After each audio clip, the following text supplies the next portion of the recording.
Now that was just the start of the project. Those parts ended up becoming, I think we made 300-400 of them.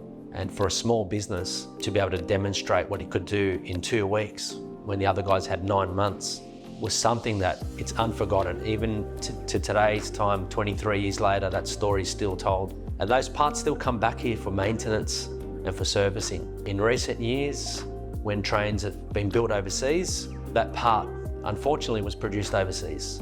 It hasn't been until the last few years they've started bringing that manufacturing back. And who else to go back to? And to the original guys that built it, because it's not only what you're making, it's how to make it. And there's a lot of IP, intellectual property. People talk about it, but do they really know what it is? There's a lot of IP when it comes to manufacturing. What speeds and feeds the machine should run at, what size cut do you take? And if it was that easy, trust me, anyone will do it. But we're really developed. And whether you want to call it a miracle or just pure determination to prove that we can do it, we did it, and we stand by that, and we love it.